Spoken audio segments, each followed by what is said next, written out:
into KSL Sports Rewind, our best of 4A video. Jeff Hansen, Dane Stewart. Jeff, there's some givens in life.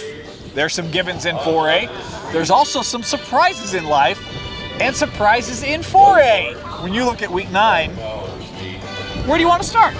I want to start up north. Okay. There was the Coach Alder Bowl that happened in Smithfield. Look at you. With Skyview hosting Stansbury. This game came down to the wire. This was crazy. Crazy game. Spoiler alert, Stansbury gets a 47-46 win. I think you've probably all seen the box scores by now. This game was way closer than even 47-46.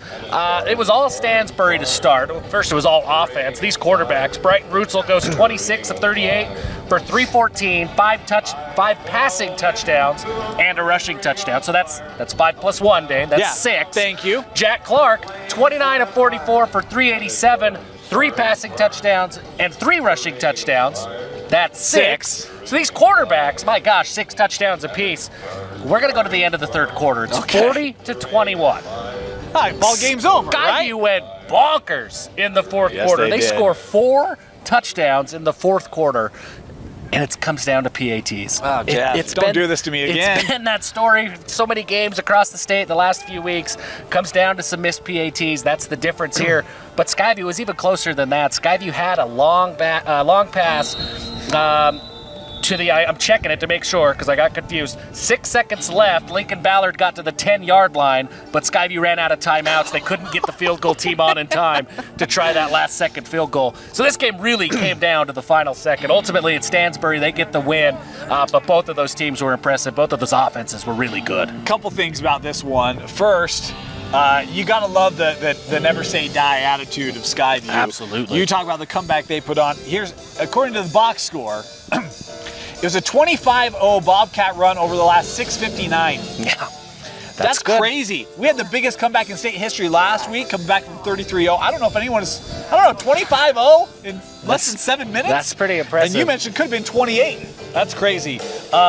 Congratulations. First win ever for Stansbury against Skyview as well. They were 0-4, including, I think, a postseason. I think a couple years ago when they were undefeated, I think they lost to the Bobcats in the semi, I think. It might have been the championship. It was at Rice Eccles. Only lost a year for Stansbury. First time Coach Alder able to help. Sorry. He was at Stansbury, now he's at Skyview. My bad. That gets confusing. Stansbury able to get their first win over Skyview. That's a good huge. one. That's huge. Hey, there's an old movie line. Jeff, I love movie lines. We're going to get you there. Yeah, we're working on it. I'm sure before Nate Dolly, as his parents were dropping him off for the football game, they leaned out the window. Hey, Coach, can you have him home by 7? I don't know if you caught that. Can you make sure he's home by 7? No? Nothing.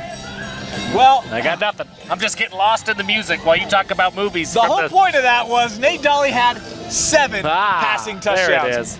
So I guess he was home by, well, not by 7. He was home at 7. He was home with 7? At 7, with 7. He brought 7 home?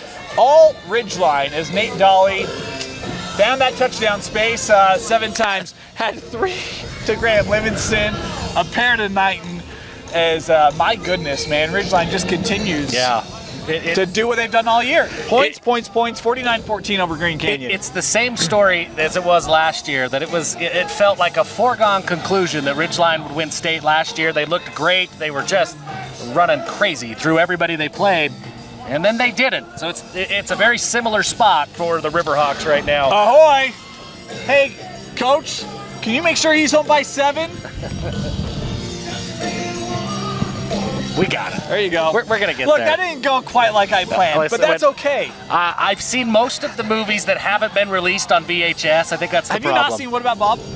It's been a real long time. All right, he's got My homework. Dad used to make me watch it, but I was a child. All right. It's been a while. It's a good one. Let's stay on Cache Valley Let's for real do it. quick. Mountain Crest had another big win, Yes, 49-7 over Tooele.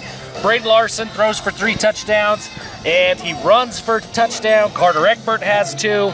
This Mountain Crest team was really good at the beginning of the year. They kind of went through a little bit of a lull, had some tough losses. Seems like they're finding their footing again here at the end of the year, right? Just in time to make a playoff run. How about a big game on Friday night? Jeff, I don't know if we've talked about Highland this year, but they took on Skyline for the lead in the region And this is an old school rivalry. Highland old school, Skyline. yeah. And this was all Rams. How about Highland in this one? 24-7. William Bauman had a passing touchdown and a rushing touchdown. This Skyline offense was averaging 53 points per game. Crazy. They only got 7. Yeah. That Highland defense played phenomenal. They kind of snuffed out some trickeration Skyline was trying to do, a fake punt. And Highland turnover, taking advantage of it. The Rams, folks, man, it's been a while since we've been able to talk about Highland and region championships. They have the leading position coming down the home stretch after the 24-7 victory over the Eagles. Yeah, good for the Rams. I mean, Awesome. to be able to slow down Xavier Cochee and that Skyline offense, that's an accomplishment. Super impressive. Nobody's been able to do it, but Highland did. Yep. One more game for me. Look, East and Jordan are two Yeah. teams that, we haven't highlighted a lot this year. They've been going through their struggles. This was a tough game. East comes back. They get the win. It's 21-17. Iselia Otukolu has 2 rushing touchdowns. He has the game-winning touchdown with 2 minutes to go in the game. Puts East ahead. They're able to hold off Jordan. Coach Tukuafu filling in for the longtime Brandon Matich. Matich is out. Tukuafu's in. He's from East. He knows that program. He knows how good East can be. They've picked up some wins in the last few weeks of the season, so it's good to see Coach Tukuafu finding his footing there at East. You know, we talked about East earlier. Drew Roos as well. Appreciate him helping us with that pronunciation. I hope I got that right. But that's been a team that's turned around as well, right? I mean, again, first couple of weeks was tough, but yeah. Back half of the season, they look much improved. A couple other performances I want to give a shout out to. How about Park City over Timbanogos, 30-2? Eli Warner had a receiving touchdown and a 67-yard punt return for a touchdown. And that Park City defense was flying around. Yeah, they've been good. They've been really good. As also should add Tanner Pidwell. I'm going to say Tanner Kickwell because he had 3 field goals in this one for Park City in the win for the Miners. And then how about Murray? We haven't talked a lot about Murray this year either. They've been sneaky good. Got a nice win over Juan Diego. Phil Holland had a pair of passing touchdowns.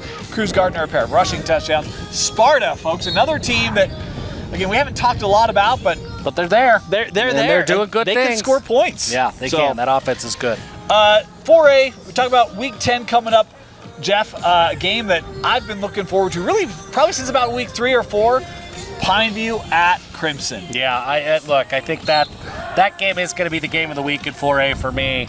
All of those St. George schools, Pineview and Crimson at least, coming off a bye, had a lot of time to prep for each other. And really, yeah, for a region championship, right? For a tie or for an outright Crimson win. It's going to be a big game, and these are 2 really strong coaching staffs with time to prepare. I'm excited to see what kind of creativity these guys are able to bring out. They've got weapons. They've got college-level talent on both sidelines in this one. So you can get creative. You can get into your bag a little bit, especially with a couple of weeks to prepare. Region championship on the line down in St. George. That'll be a great one. Hey, folks, want to remind you, come join us Saturday, October 18th, 10 a.m. right here on KSLSports.com. You can also watch live on UHSAA.org as we will have our live bracket reveal show. We're going to reveal all the classifications to you, including 4A. If you want to see the bracket, you want to see it first, come join us on KSLSports.com Saturday the 18th at 10 a.m. For Vince Francis, Jeff Hansen, my name is Dane Stewart. This has been our Best of 4A video on KSL Sports Rewind.